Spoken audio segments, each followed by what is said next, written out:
from a true health and safety perspective, is somebody's earrings or nose ring going to make a big difference in the event of, you know, an incident like that? Probably not. And you start to see the impact of that on high profile people on the TV, it starts to generate interest in the question of, you know, what is the fine balance between searching for performance and the risks you're prepared to. People see the very tip of what you've done, and they don't see all the bottom of that, you know, that iceberg, all of the other layers that have gone into it. I love Ron. He's an amazing man, and he's been around the sport for a long time. And he knows a lot about how the game operates.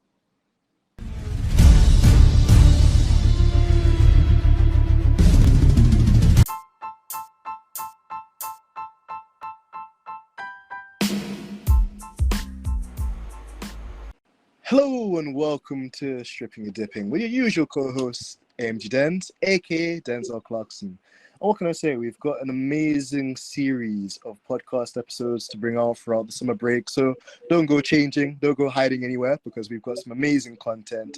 And to kickstart it all off, I've got two amazing guests.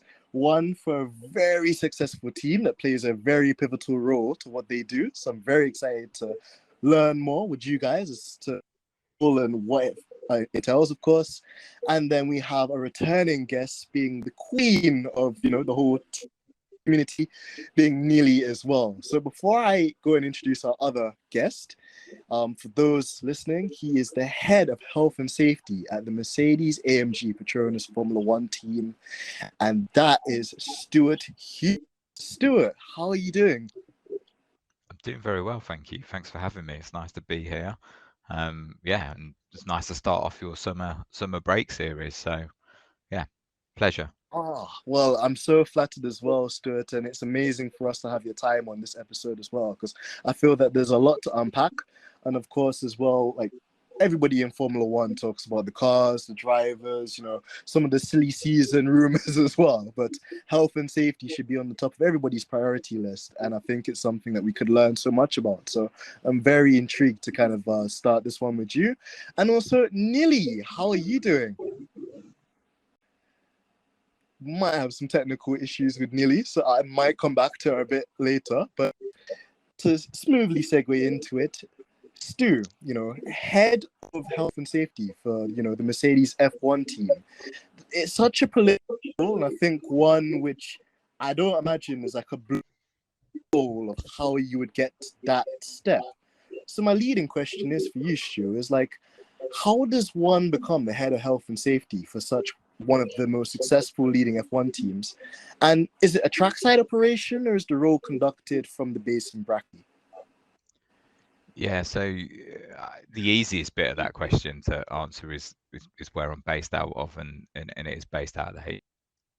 And you know, there's a healthy amount of people on that site that do a whole host of activities to get the cars to the track, and you know, in the condition to be ready to go and race. So there's a big proportion of the stuff that you don't see from watching the races on the TV that goes into those two cars being ready to race. So there's a high proportion of my focus there, and then I also look after the men and women that travel out to all of the races throughout the season. Also consider some of the other things that we do in terms of the demo events, young driver tests, everything within the operation. Basically, we touch every part of the team, which is pretty cool. And how I got there, bit of good luck, bit of good fortune, and I suppose really just having spent, I've done health and safety for the last 17 years now, so it's been, I've kind of spent 6.5 with the team now. Prior to that, I was a consultant with KPMG, doing health and safety work for them out in the field, and then I've worked for a big waste management company, and also a couple of. So I basically went to university and studied environmental health after getting into.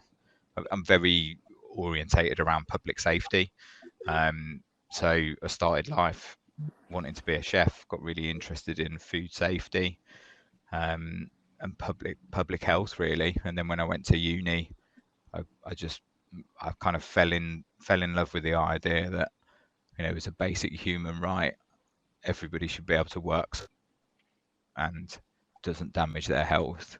And that's really kind of the driving factor behind it really. And then I've just been very fortunate with being at the right time in my career to make a move into what's an amazing industry. And I think very fortunate that my approach to how you deliver health and safety is aligned with what the team's ambitions are.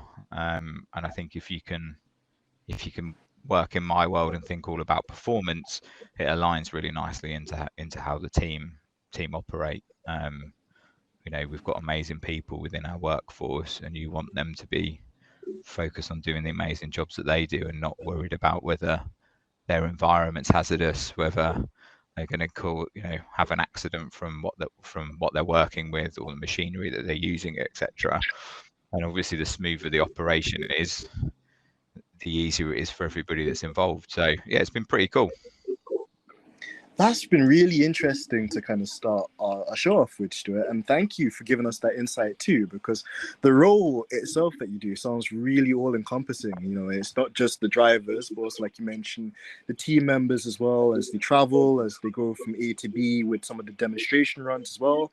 I'm sure you'll be quite familiar with the Goodwood Festival of Speed kind of thing that we had recently as well, which was amazing. And even then, there was like a fire hazard with George Russell's W11 that unfortunately got a bit unhappy and started a bit of a fire.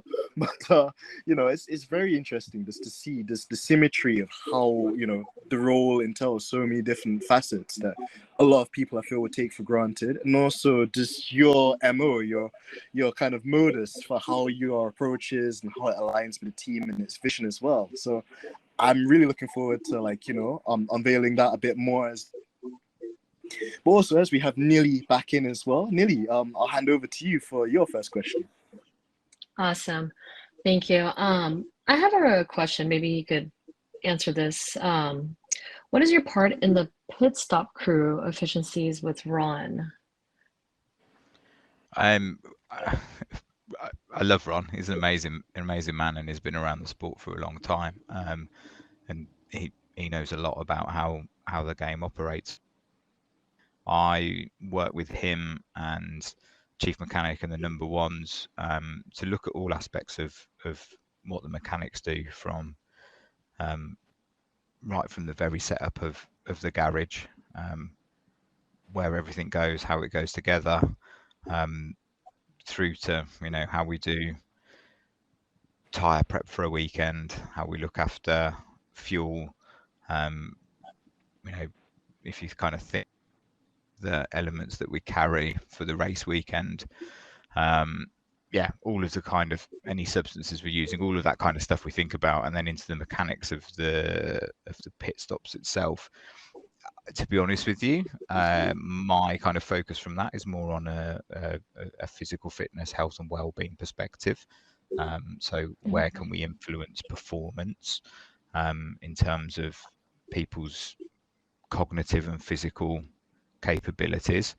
If you think about all of the clever bits of technology that go into making a pit stop work and all of the equipment side of things, there's a whole bunch of clever people that work on design, testing, making all of that kit to make it work. I don't get involved with that unless something goes wrong, because that's when I'm interested. But actually the design process of that is very of my input onto that. So yeah, I think more so I'm interested in the physical capabilities, the demands of the task, and how we ensure people are best prepped to go into each session. Interesting. Do you guys, as like Team Mercedes, do you guys do anything to be the best in class when it comes to pit stops? Like as far as your role goes, like is there something that you aim for every single race or season? I think besides the like when time-wise, yeah, besides so time and stuff I like that. think I think the trick to when you think about pit stops is consistency. So like the you can hit the world record and hit a 1.8 or a 1.9 as we've seen in the past, and it's impressive. But actually, there's a lot of risk that comes with that level of speed, and actually doing something at 2.2, 2.4 is much more reliable, and you're less likely to have an issue and have a 4-second, 5-second, whatever stop. So actually, the consistency is the piece. So what you have to balance is how much you practice versus how much fatigue you want to put into the people that are doing that task. So there's a fine balance in terms of practice, preparation, and delivery, and somewhere in that you find the right makeup, and that's, to be honest with you, it's the experience of the people in that pit crew and the chief mechanic that really know when to push, when to pull back, and how to kind of judge that we're at an effective point, I suppose. So I don't think there's anything in my role that I would say specifically we do that I'd openly talk about in terms Of of course, absolutely. programs and stuff. But there are things that we consider to try and make ourselves consistent in terms of that delivery, and I think that's that consistency piece that is critical.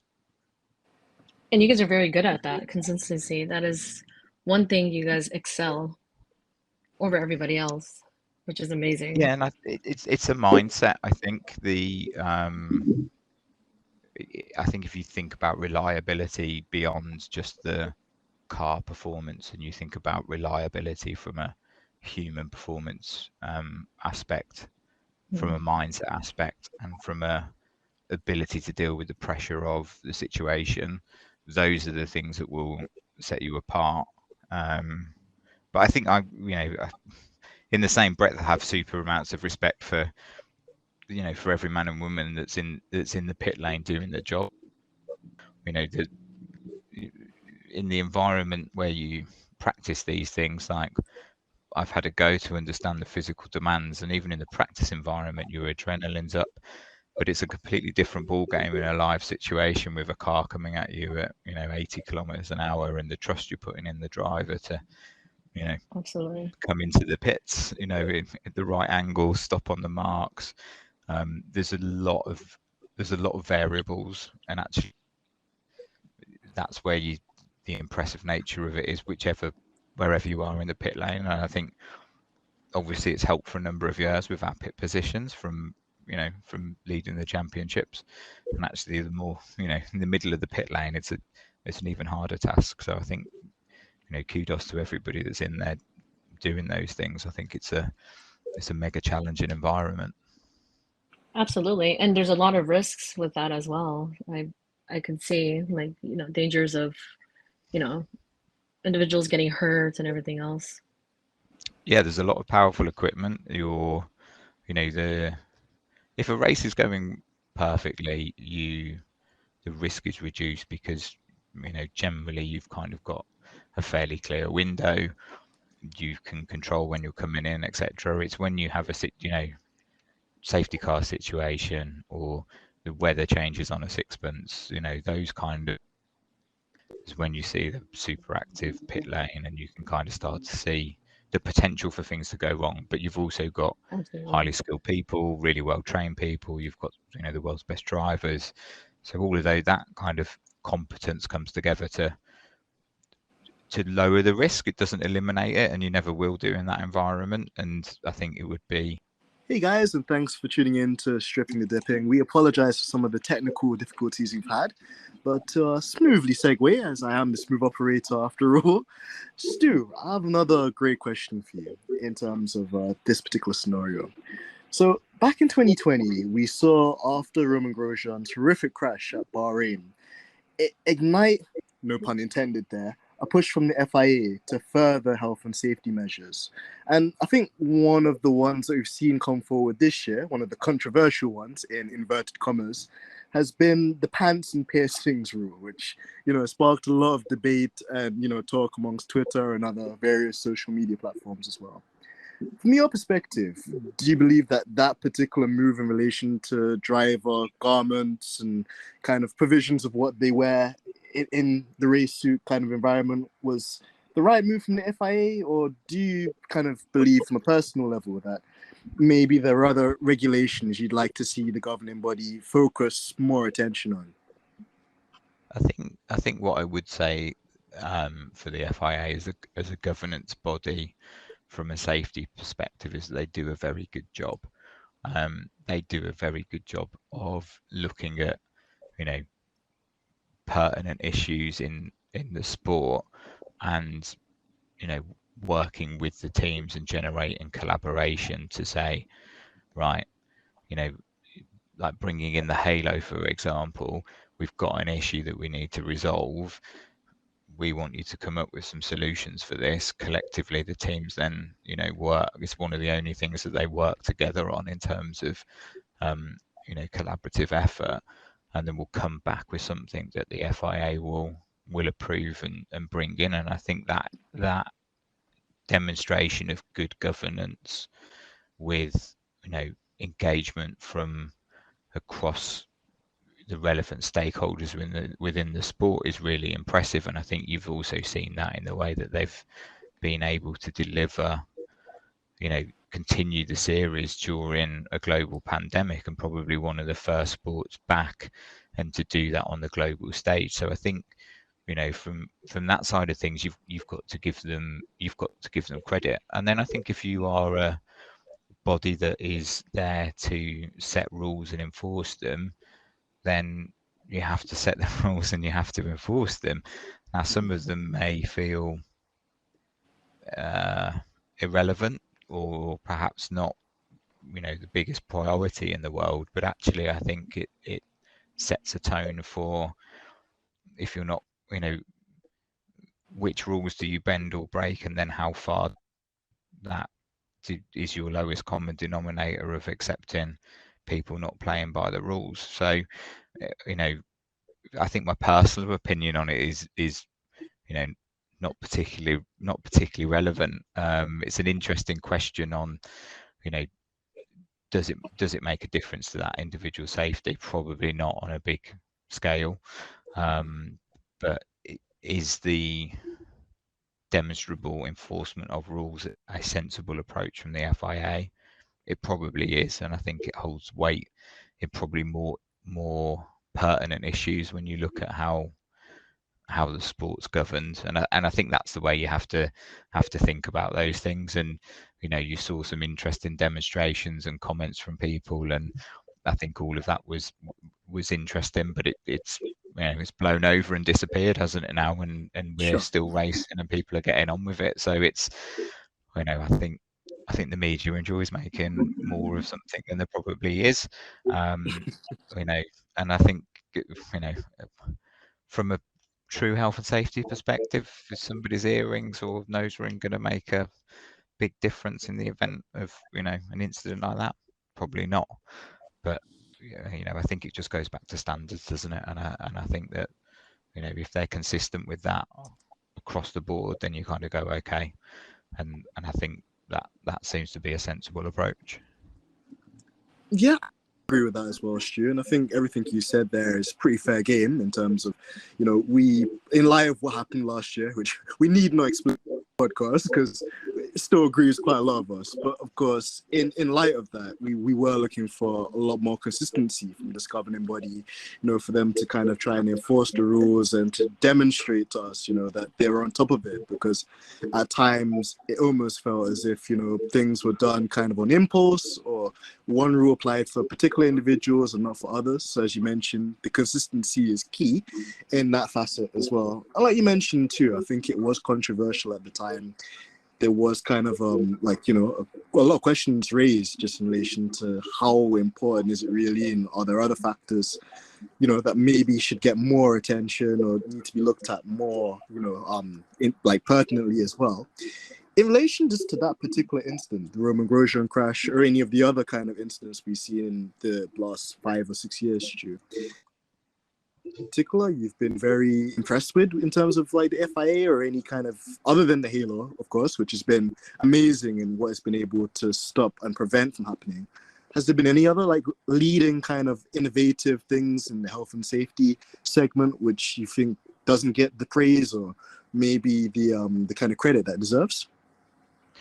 I think the most impressive thing when you see, when you see an incident like that, whether you're trackside or watching it on the TV, like they look horrific, and the fact that a driver's able to get out and walk away is a testament to the investments in engineering, in safety, the design concepts of the car, the the robustness of the testing that goes on to make the sport as safe as you can whilst still keeping it, an exhilarating and entertaining thing to watch and compete in. And I think that the balance of that probably is, in a very good space. I think you don't want to rest on your laurels with it. So, there's you kind of always want the FIA to be considering, off the event, off the back of events, what else can be done, what improvements, can be made. I think if you don't have to go too far back in time for where, cars crash burst into flames and people didn't survive, and you don't have to go too back far in time for where, you know, the whole sport was pretty much 24/7 and people would work all night and everything else. So I think the changes in the way that the sport operates and runs has improved a lot of things, and probably people don't see that behind the scenes. So I think those things are impressive.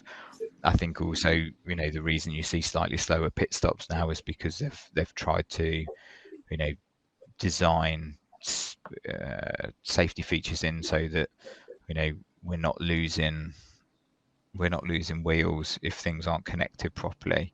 So they're building in, redundancies, or they're building in things that prevent failure, which the challenge for all the teams then is how do you deploy that in the most effective way to not burden the car with weight or unnecessary measures. And that's where it's interesting, and I think that stuff probably isn't spoken about that much because it's probably not as exciting as you know how fast the cars go or the g-force that the drivers go through, etc. And I think even the bouncing this year, the reaction to that, and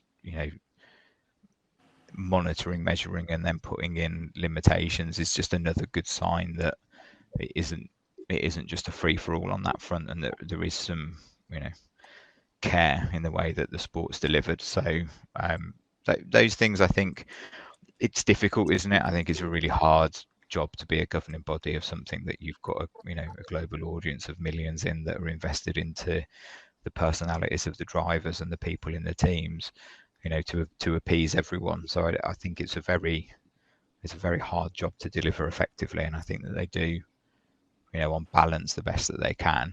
I think the most exciting thing is the way that the teams, take those challenges, and they don't push back and say no, we're not going to do them.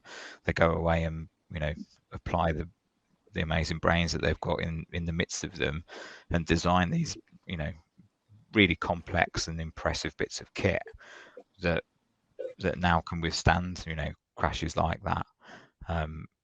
And I think that's probably the bit that's not celebrated, is where that is in the design element of it, and that's the thing that always impresses me.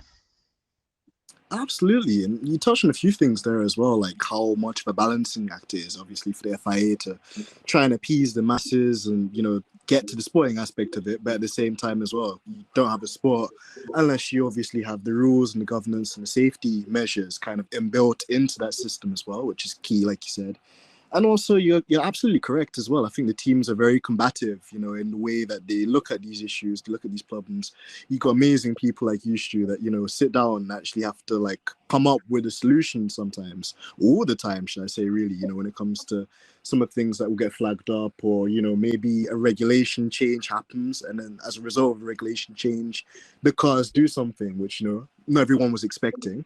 And actually, I think that's a great smooth segue onto a question Nilly wanted to raise in relation to the porpoising this year. So Nilly, and she's not in the chat at the moment. Okay, so I will style this one out nicely. Stu, another kind of question I wanted to ask you as well was, just generally speaking as well, we were talking off air about some of the amazing work that you've done, not only just with Mercedes, but also for the Institution of Occupational Safety and Health, which, for those who don't know, it's a non-profit organization, that do a lot of great work in this leading part of the field. And she was like the vice president of that. Could you explain like how it works, for our listeners, and for those out there as well, how they can become a part of such a great organization? Yeah, no, I can do. So yeah, that's a volunteer role that I pick up, and I'm one of a few vice presidents, so it sounds probably a little bit grander than perhaps it is. The six of us, and there's a presidential team, and then we're kind of ambassadors for the profession, and we essentially go out and represent IOSH at global events and in different areas. So we'll speak to different organisations, be it from the UN or the International Labour Organization through to governments and kind of quite broad audiences, I suppose. And IOSH is there as it's the only safety body that holds a royal charter, so it's a standard of professionalism. So our members join generally as well. You can join as a student, and through your studies, work your way through, become a chartered member, and then potentially kind of ultimately become a fellow. And throughout that journey, it's about demonstrating your skills and competence as a safety professional. They do some amazing things in terms of mentoring programs to help develop the kind of next generation. And for me, it's really exciting. Like, why I'm involved is I want to inspire people of the future to come into a purpose-driven career and go and make a difference around the globe to people's work environments. And it's not just the impact in the workplace. If you prevent people from having an accident at work, they're still in the job that they're employed to do. They still bring home their wage. They're still able to feed their family. Their children still go to school. The societal impact of it is massive, and that's the bit that is exciting. IOSH also do a lot in research. They do a lot of thought leadership. We have a really interesting campaign called Catch the Wave, which is all about putting people at the heart of sustainability, and that's a key thing as well. So yeah, I'm really fortunate. I get to work in a really amazing environment that goes all around the globe and is seen by a vast audience, and then also do some voluntary stuff that promotes the profession. And hopefully, between both of those things, we're able to change that image of safety being seen as a barrier to doing stuff, and kind of moving that into the world of enabling things to happen. And that's, for me, what it's all about. Excellent, Stu. I think that was a great answer as well, just in relation to how it applies and how people can get involved. And like you mentioned as well, there's like, I think, endless kind of benefits you could make in terms of how it affects society, also the workplace, making it a safer, a better place for people to be, which, as you mentioned, has a leading positive effect for, the longevity of people's careers and how they're able to, work and provide for their families, which is so key. Another thing I wanted to speak about as well, Stu, because, I'm only 26, so I'm still not that old yet. But when you mention like the volunteering aspect of it as well, like, could you explain probably for our younger listeners, like how important that is too? Because I feel with like a lot of young people, and I say this as if I'm like 90 years old, but, like, I think people always see like, the top of the cake, and they're always like, yes, I want to work, at, the this Formula One team. I want to work at KPMG, one of the leading, finance and data collection companies in the world. I want to be at this level, but some people don't appreciate the journey, and some of the sacrifices you do have to make in order to get to that stage, and how character building, how, personality building and experience building that can be as well. So could you touch in on that at all? Yeah, and I think it's interesting, isn't it? I don't think you should never discourage people from having the ambitions to want to get to the pinnacles of whatever it is that they're interested in. But I think it's I think the trick is to love what you do, right? It's probably similar for you co-hosting the podcast. Like you do it for a love of sport that you're super interested in, right? And I think to talk to a younger generation, I think one of the things that people can do is they can get involved in voluntary stuff at an earlier level. So everybody's got stuff that they can bring to the party, skills that complement whatever an organization or a charity or whatever it might be needs. And it doesn't have to be giant global scale. It can be very small stuff within your local community, and actually you can probably see a greater impact from that, right on your doorstep. And I think it's a rewarding thing too. It brings you into contact with, lots of people that you probably wouldn't meet in your normal day-to-day life or through your normal social circles. And I think that, integration of people through different generations is really important for, the harmony of society. And I think if you also learn a lot through doing it. You kind of get an appreciation for what you have, but you also get, I think, kind of a good appreciation for, the value that you can bring to something. And I think that's a very rewarding piece of any volunteering role. And I think you have to sacrifice some time, but like you don't know how much time you've got, right? So giving something back to make a difference is a nice use of time. And whether it's creating content for other people to enjoy, as you're doing here, or whether it's you've got you passionately believe in something and you want to go and contribute to that happening in the world.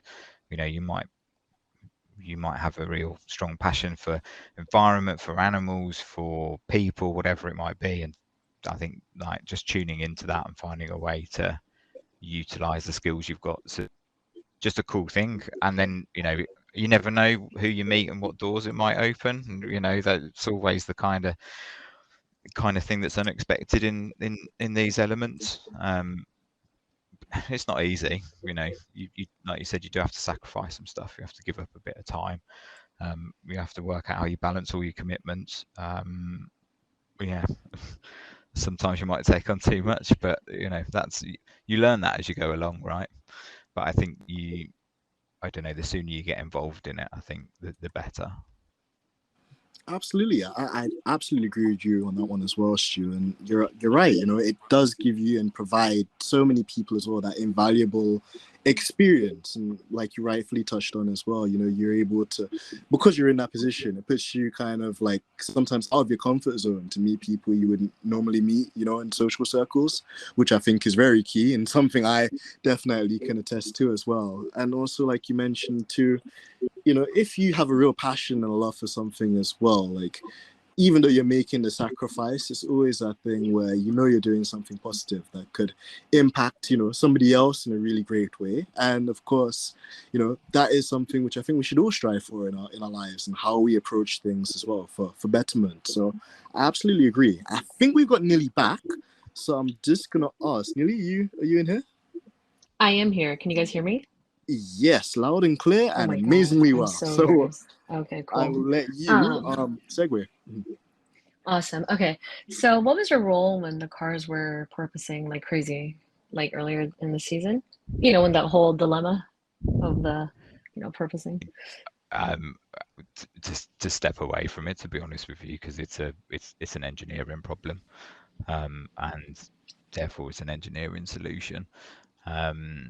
I think that what's interesting for people outside of the sport, but in my profession, is when you start to see the impact of that on high profile people on the TV, it starts to generate interest in the question of, what is the fine balance between searching for performance and the risks you're prepared to expose people to. And I think what you've probably seen is a very, very high profile event of getting that slightly wrong, and then the beauty of what we have is we have a very short amount of time to learn, correct, and put that right. And you'll see that we've got that right now, and we're not in that same situation.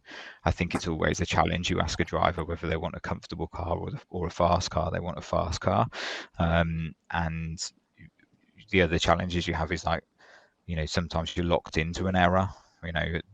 There's only so much you can do after a certain point. A car's in park fermé, and it's not where it needs to be, and you can't do anything about it. You're kind of stuck. So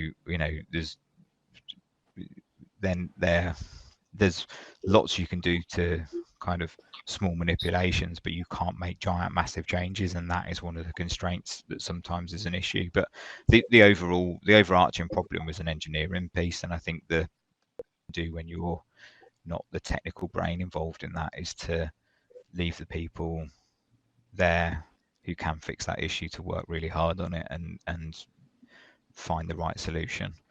I think if I'd have got involved, I'd have just been a nuisance, to be honest with you. Yeah, right. Yeah, that is interesting because it's just an engineering. It seems pretty good now. It just seems at the time it was just so, like you said, it was just publicized like crazy, and seeing it Well, it was so like new, in right? the It was things.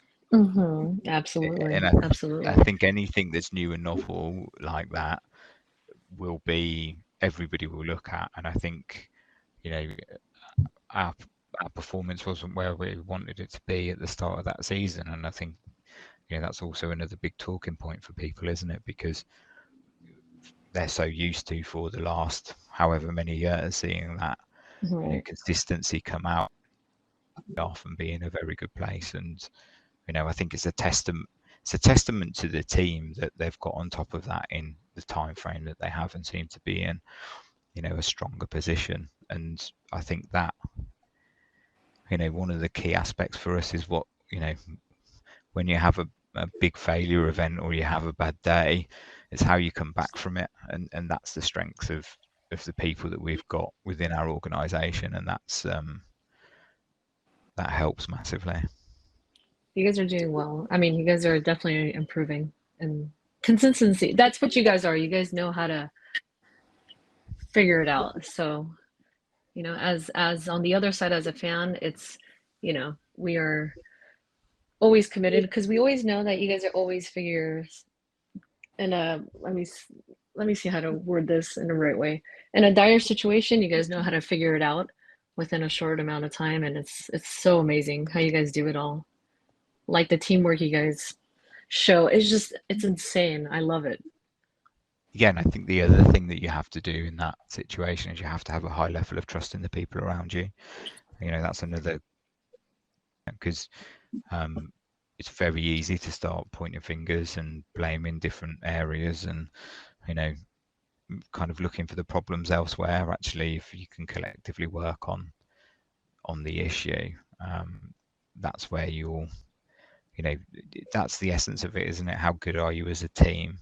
There's throughout all of the teams, there's like a plethora of amazing individuals, very talented, very clever, but actually how you harness all of those people to work together for that single end goal is the bit that I think differentiates you. And you'll have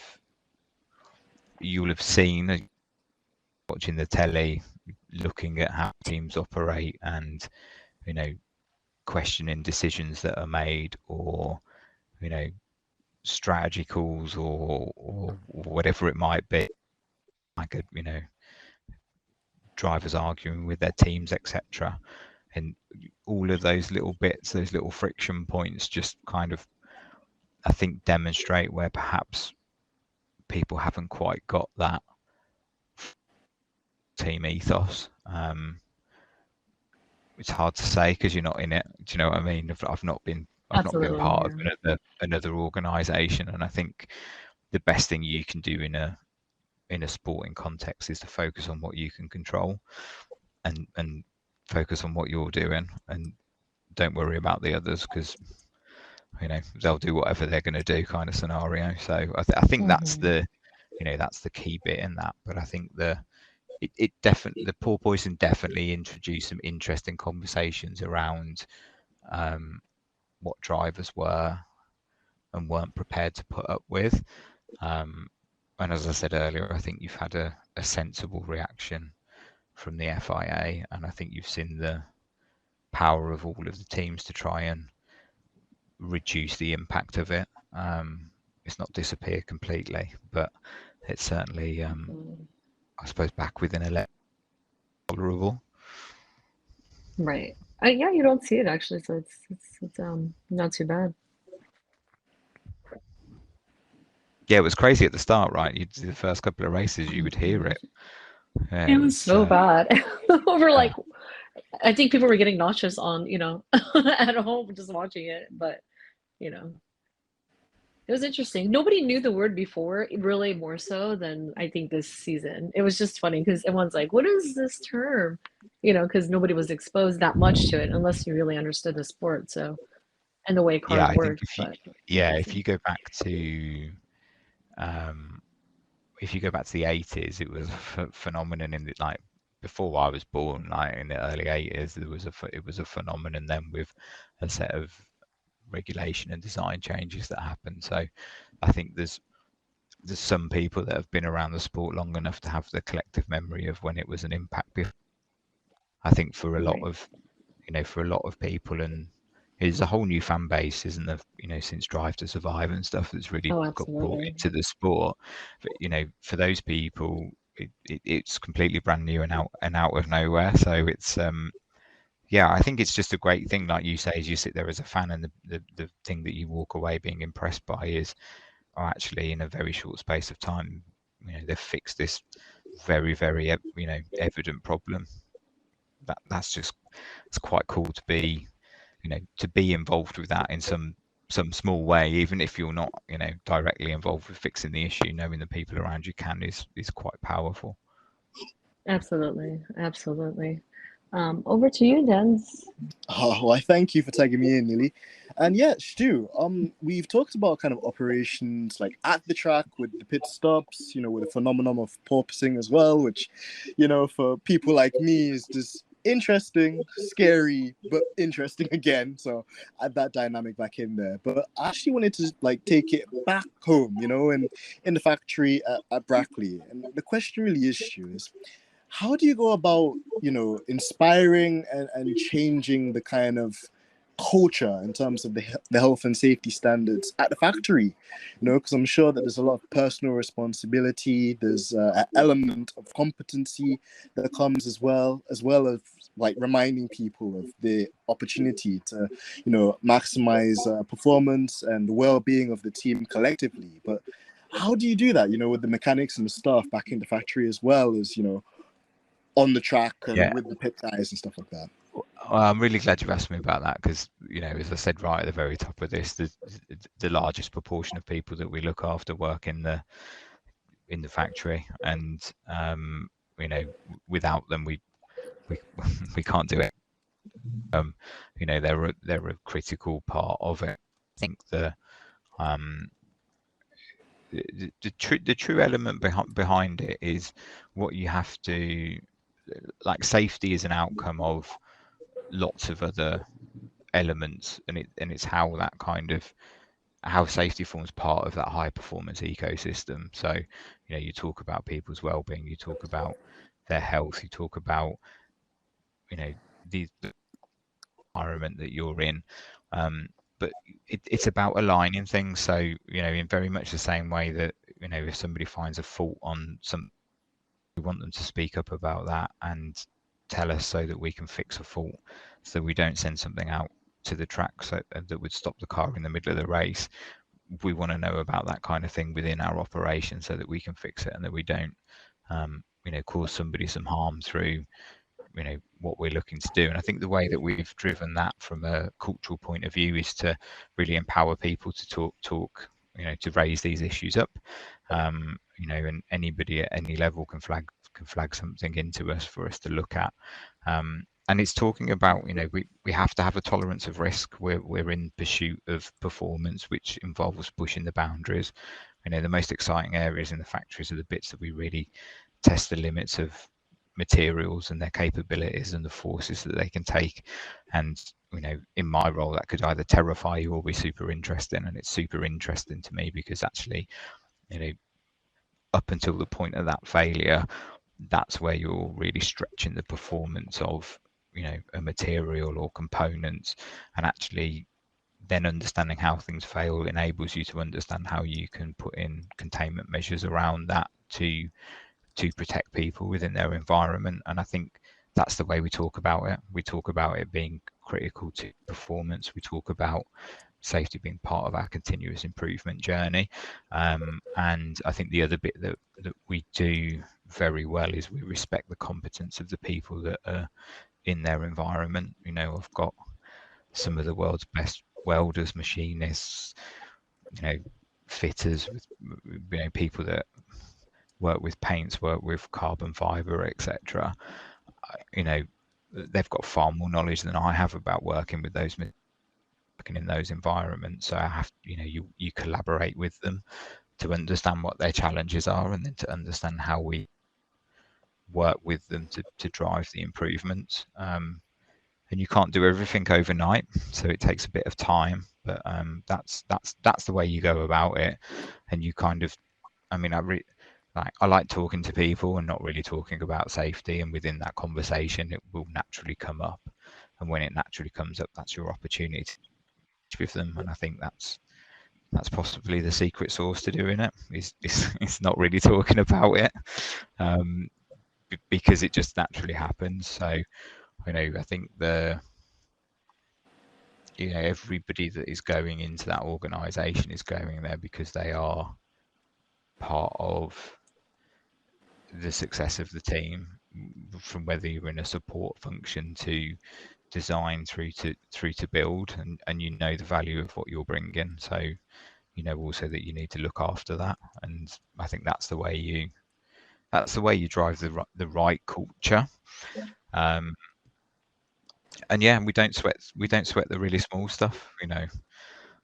It's all about balancing things. So you could put a heck of a lot of governance and control into an organization and slow it down, and it would be super safe but ineffective. And you could be the of nothing, and it would be chaotic, but you might come up with something that's really quick. And somewhere between both of those points is a sweet spot in the middle of that continuum, and that's where you want to operate. But you have to understand it flexes a little bit. So I think those are the key bits, really. Yeah, hopefully that makes sense. But the fundamental issue for us is like, without our people, we can't deliver in the way we want to deliver on the track side. So taking care of them across everything that they do is really important from us, from what we provide to them, from the support networks, from how they're fed and watered within the work environment, to the quality of the equipment that they're given, to the maintenance of the machines. All of those aspects are things that we think about and work towards providing one of the world's best environments for them. And I think you can always do better, you can always improve those elements, but if that's what you're chasing, you've got a really good opportunity to inspire people to give you their best and contribute to it.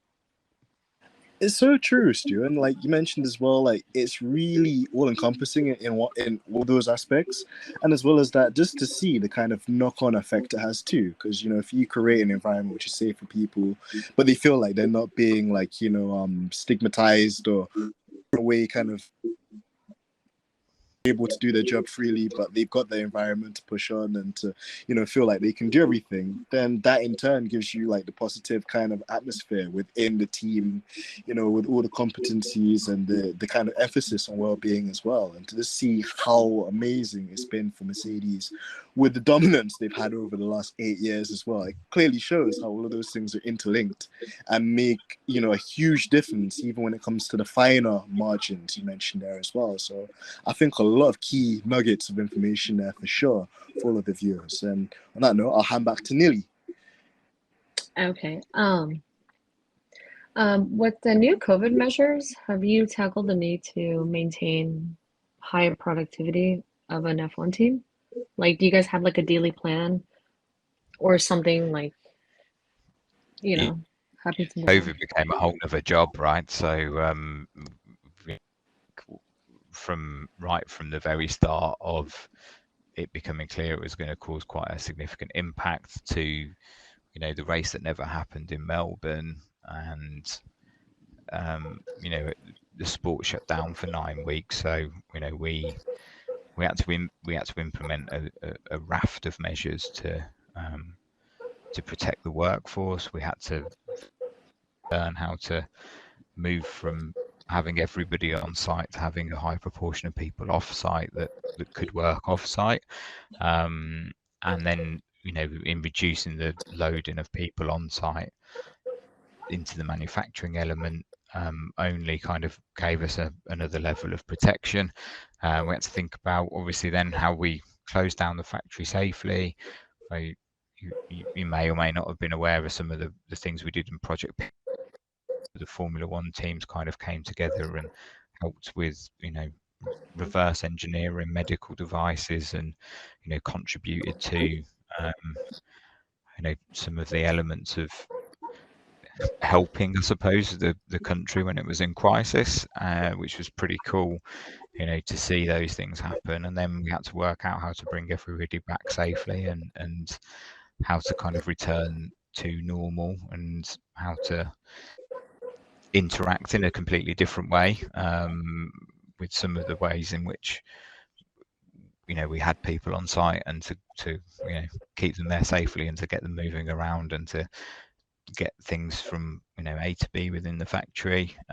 So all of that was, we set up a task force. We had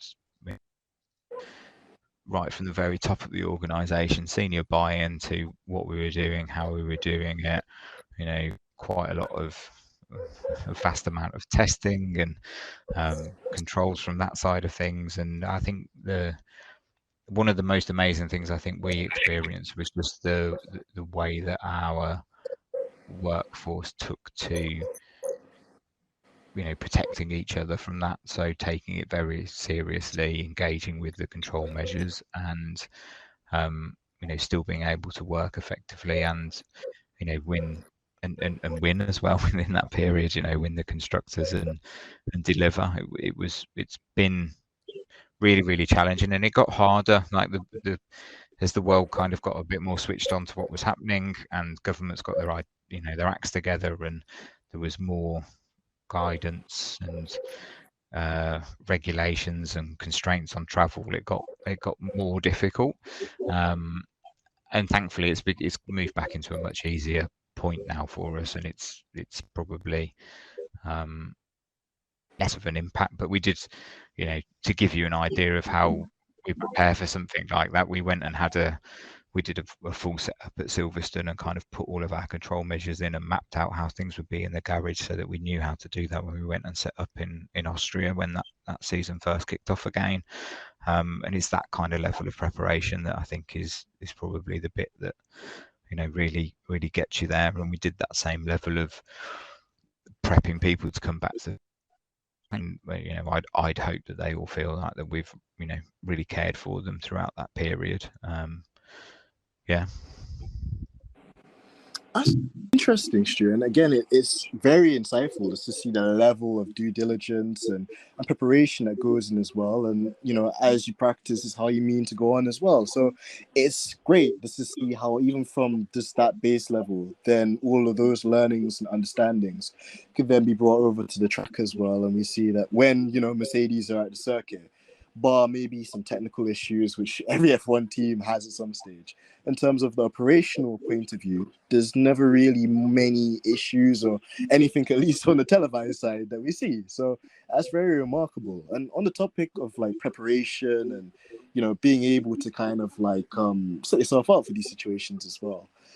You know, we touched on your time, or very briefly on your time at KPMG, and also as you know, a contract support manager at Viola Environmental Services as well.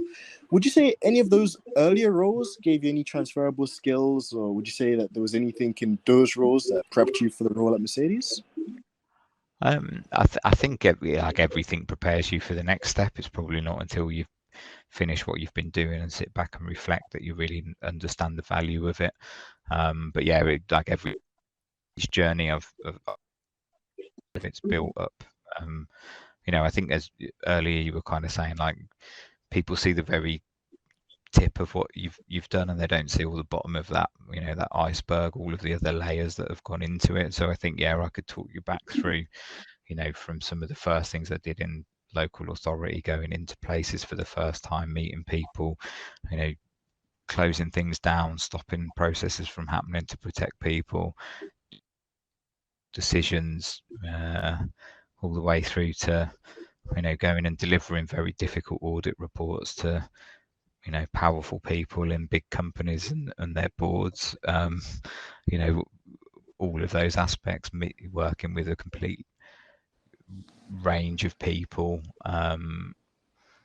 Yeah, I think every step of the way is kind of built into where I am now and has helped me along that journey. I think if at each one, I probably wouldn't have connected the dots. And then I think, you know, was probably always I always wanted to work out whether you could get into Formula One doing what I was doing, and then, you know, I saw that you could, so it became an ambition. But I don't know if I ever thought it was, you know, likely, I suppose. But it was something I knew that and bring something different to, and I think that's the bit that if you want to get into that environment, because competition's rife, whatever you want to go and do within Formula One, there's only 10 teams currently, you know, across the globe, so the positions are limited. So actually you have to think about what it is that's within you that's different to everybody else, or what is that unique thing that you think you can bring to them. And I think, yeah, if you look, you wouldn't join the dots of my career to where I am now, but you know, what I've done has always been to look at a basic concept of how there's some core principles in safety that I think you can lift up and drop into any industry, anywhere in the globe, and deploy. And your job is to go and learn that industry or that organization inside out that you're working with, and that's the bit that makes you successful or not successful. So yeah, I think everything I've done beforehand has definitely had an influence, good and bad. And I think you know, I think you learn more from the day. Like if you know, some days you have a 10 and it's outstanding, and you've never had a day like it, and you're full of joy and it's proper full of flow and everything else. But they're built on they're built on the really difficult days, on the hard conversation, obvious mistakes you've made, and if you're not prepared to push yourself and fail, then you're not going to get to the other end of it and find the enjoyment out of it. So I think that understanding you know, that the success is built on quite a lot of things that probably haven't gone smoothly or well is really important. And also like knowing that you can fall back down as well. Like, you know, you can dip back down, but you're going to learn from that. And I think that's, you know, that's the important bit.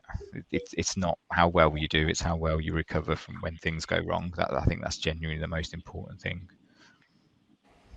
Absolutely, and I think that's a very key thing, not only just in what you do, but also just generally in life as well. You know, when things are not on the up, or when things are going through, the ability to kind of dig deep, the ability to kind of flip situations and try and find, you know, innovations to those things as well. And it's so insightful to see how that plays out in what you do, and also like how, even though none of the previous jobs you've had, like you said, are like paths into F1, there's still like a common mythology amongst all of them in the way that you apply yourself to the role, and you look for things which you can improve in that aspect as well. So I think that's a very key thing for our listeners to take as well. So Nilly, I'll bring you back in. Okay. Stuart, you study public and environmental health. If you weren't a Mercedes, what would have been your dream job? Very That's an curious. interesting one. Yeah. I don't know. I think if I'd have probably like had the freedom to do absolutely anything in my life, I'd have probably gone and, you know, tried to probably. I think that might Really? have An been a little actor? boyhood dream. Yeah, but How funny. Okay. yeah, I think to be honest with you, what you know, at some point in the future, my time with the team will come to an end, and I'll look for what I want to go and do next. And for me, it's got to have a lot of purpose into it. And I'd like to go and, you know, I'd like to be able to take on a global safety role that has a really big impact in terms of improving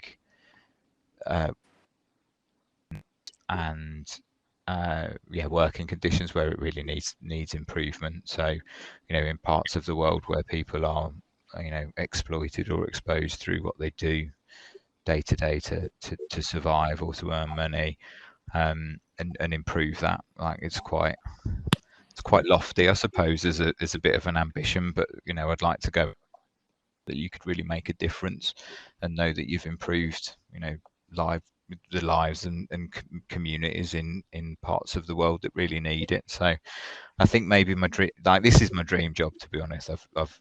I love the team. It's an amazing place to be, and there's some really inspiring people. And I think like what beyond this is just going to be like, you know, cherries on the top, if you like. But that's the Absolutely. Yeah. ambition. You know, I'd like to go and I'd like to be able to sit back at some point with, you know, put my feet up on the beach and say like, did I do something that made the world a better place? So yeah, that would probably be the dream job. Interesting. An actor and now to this. I love it. What a transition. Yeah, quite a transition, isn't it? Yeah, I I blame my love dad that. because he told me I needed to get a, you know, he said to me, you need to have something that you can always fall back on and do. So yeah, he proper job.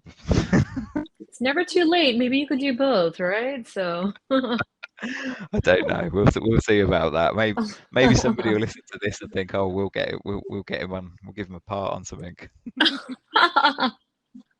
That's funny. That's funny. Over to you, Dennis. Thank you, Daniel.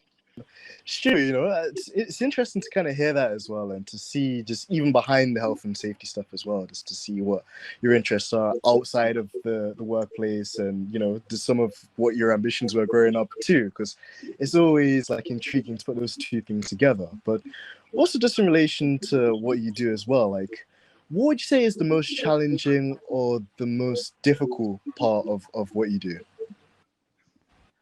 Um, I think probably like one of the biggest challenges is the perhaps the perceived stigma or perception of safety as a whole, that it's a barrier and it gets in the way of things.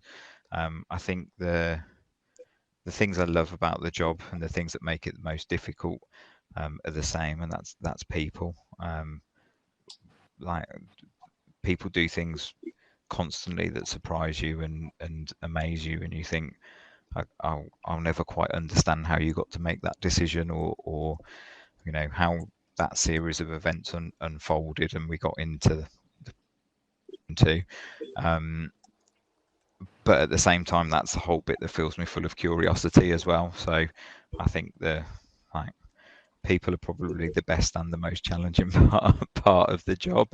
And I think if you can balance out the things that frustrate you with the things that you're curious about, then you end up in a net positive position.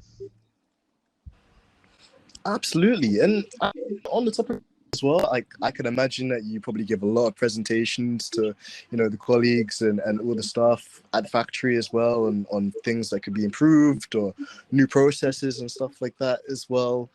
Is there you go about like presenting that information to them or engaging them in like, a presentation? Well, I think the challenge that you've got in our environment is everybody is at or beyond capacity. So you have to understand kind of the challenges and demands that everybody's under, and then you have to work out how you can bring whatever it is in that you're trying to do into that. And sometimes you've just got to completely, steal some time from people and as you say, kind of put them in the room and do presentations and other elements. And then other ways, there's lots of technology's changed the way that you can deliver stuff now. So actually, rather than this hour-long course about deliver something to you in a 3-minute video that gives you exactly the same amount of information and understanding. And I think that's the innovation that we try and look for. Or how can we turn the tools that people use every day into being useful and like nudging them into safer behaviors? How can we utilize a mobile phone and some of the app-based technology out there to do inspections and checks, and and how do we use communication methods that people already exist to help them talk to us? So we through WhatsApp, 60% of all of the things that the team talks to us about in terms of looking for improvements or things that aren't quite right, they WhatsApp us with it, and that speed of communication, ability to share an image easily, that kind of stuff, we're reducing the friction for people to get involved with us. And I think that's the key ability that you have to, that's what you have to do. You have to make it as easy as possible, because if something's really hard, people don't do it. And it's for somebody to come and raise an issue about their work environment, it's either got to be really hampering them for what they're doing, or it's got to be so easy for them to tell you about it and that they do it without thinking about it, and then you've got to act on it. And that the speed at which you react to something and acknowledge and then work towards a solution is the bit that really makes the difference. So that's how you go about it. And I think also just like them, that's the key bit. Like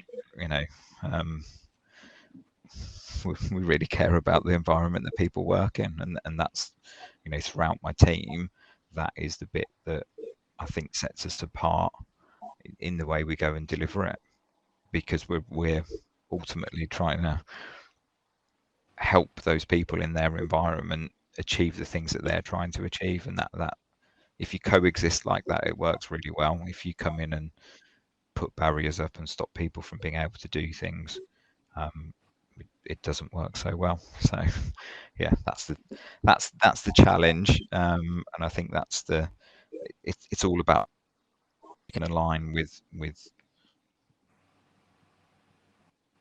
trying to do and how they're trying to do it.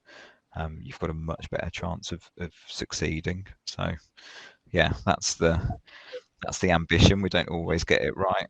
We make mistakes along the way, but I think in the vast majority of cases, that's where we are, and that's why the team talk to us and they involve us as early as possible in things, and they come and seek our opinions because we're helpful. Exactly. And Stuart, it's kind of ironic you should mention some of those things as well, because you're talking about like the human element and trying to kind of build that rapport with people so they understand that you're not trying to get in their way or to to hamper them from being able to do jobs. Because even for me, working in like an office-based job, when like our health and safety guy came over, he was saying, oh well, we need to do a measurement of like how far you guys sit away from your monitors at home when you're working from home. And everyone in the office was really skeptical because, like, oh my God, this guy's gonna come here now. He's gonna try and basically like get all this information, and it might work against people being able to work from home or prejudice them. So obviously, everybody was a bit kind of skeptical and not so willing to be so cooperative.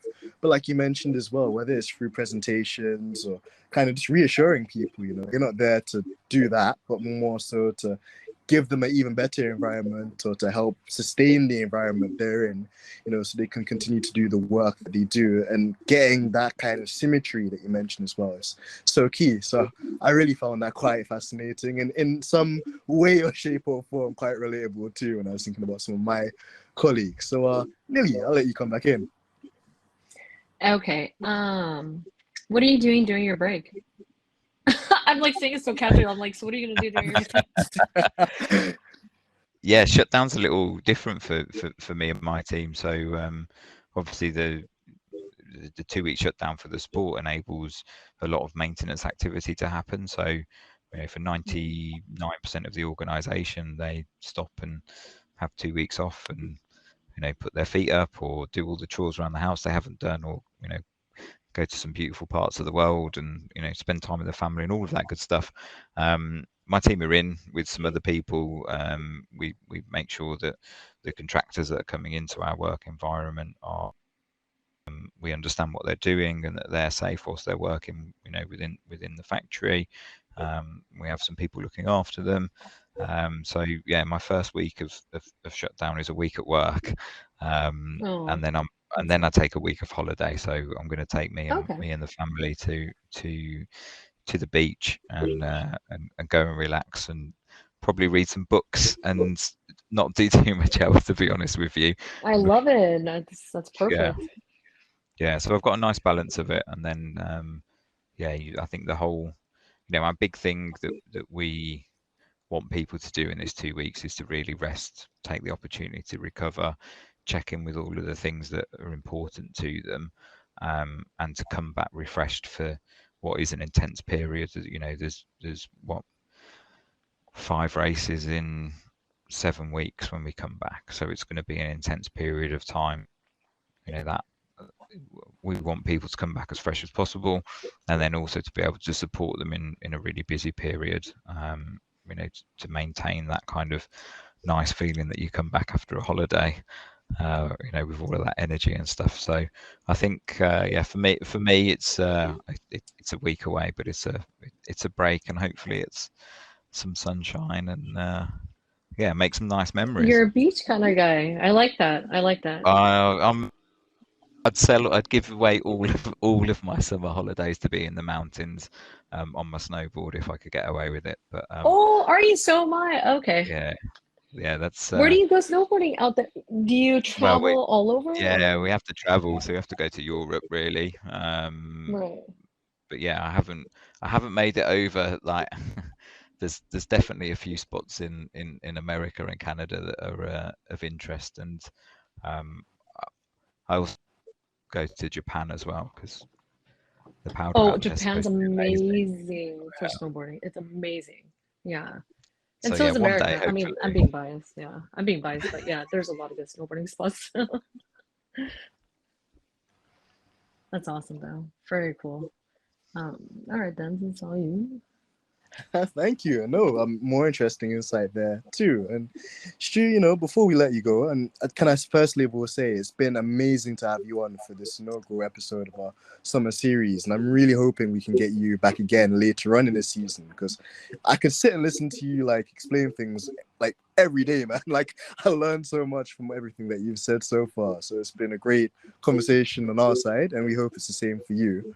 But again, one of those deep questions I'm gonna throw to you, man, is you know, you've had such an accomplished career so far, you know, in terms of the different works that you've done, the volunteering that you've done as well, that we've touched on as well, and finally getting to that pinnacle, you know, of like the biggest sports of them all, you know, in a team that we love quite fondly as well on this podcast. But on top of that, what advice would you give to your younger self? And again, like bringing it to, you know, the listeners at home and some of the younger ones that, you know, will be at university or on their summer holidays now. looking, to make their final or make their first moves, into their first career or first job or, things like this, what advice would you give to them? That's a big question, isn't it? Like, first of all, thank you very much for having me. And like, I'm flattered by what you've just said. It's, I enjoy having a conversation with people, and I think it's a two-way relationship, isn't it? A conversation. So, it's also the quality of questions and things that come across. So, yeah, it's been a really enjoyable experience. So thank you very much for that. Like, if I went back and gave myself some advice, it would be like, things are never as difficult as you imagine they are. So, I think if you're putting something off, just take that first step, because as soon as you move in, you're going forward, and if you're going forward, then you're in the right direction. And there's no linear path through everything. So, as long as you've got that North Star or your kind of compass point, whichever route you get there by, it's okay. But if you do, it's like if you do push-ups, right? If you want to do 100 push-ups, if you try and do 100 push-ups, having never done them, you're not going to succeed from the off, or very few people are. But if you do one push-up that day, and then 2 the next, and 3 the next, and 4 the next, like, each day you're moving closer towards that goal. So I think it's just about starting something, and by perhaps how intimidating the end point feels, because if you do nothing, you'll still be as far away from the end point as you were when you first thought about it. So I think that's the best bit of advice I could give. And just be kind to yourself. Like, remember that bit about, the success is built on the failures. Just, if you push yourself and it doesn't go well and you have a 1, next to having a 10 from what you learn from it. So I think those 2 bits of advice I'd give to people. And yeah, just find the people you like and inspire you, reach out to them, talk to them. Yeah, find out how people have got to where you want to go, and see if you can do it. Yeah, I think that's great advice there, Stu. And, thank you, for, taking the time out to go through all of these questions and, different topics that we've thrown at you today as well. It's been a very insightful experience. And before I wrap the episode up, I'll let Nilly get the final question in. Nilly, go for it. What can you tell us about your marathon that you did? Yeah, That was a very long question. It's a short question, but a long answer, I'm assuming. So. Yeah. Yeah, so I did my did my first ultra marathon, which was I decided just to run 70 miles in one go, and I'd never run further than a marathon, and I hadn't done that for 10 years. So it was quite a big nothing to something journey. Probably the best thing I could tell you about is I loved it, and I've already started looking for other ones to do. So I think the beauty of endurance is it's for everybody, and there's no kind of perfect shape for it, really. It's half physical, half mental battle, and that's why it's really exciting. I was fortunate enough to do it with another colleague from work, and we ran pretty much the whole thing together. So after about 8 miles, we kind of reconnected and ran the rest together, and I think that was very helpful, having some support along the way. Having the family there at checkpoints to welcome you in was super amazing as well. I couldn't have done it without their support, and them being happy to sacrifice some stuff in the training along the way. I think that was another good example of you don't know whether you can do it, so you just kind of start and you go and you see how you get along, and then you're doing it, and then 15 hours later you're finishing it, and it's a really cool feeling when you get to the end of it. But it's yeah, I loved it.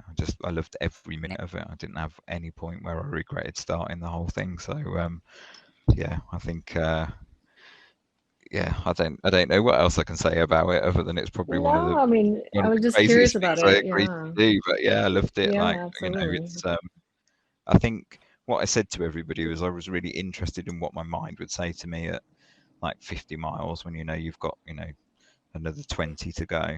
Like that's what I wanted to find out. What I got in the locker at that point, and how would my brain react to doing something like that? And yeah, I learned a lot in terms of just like I was completely up for the challenge, and yeah, we'll see what want to do next. Yeah, that's interesting.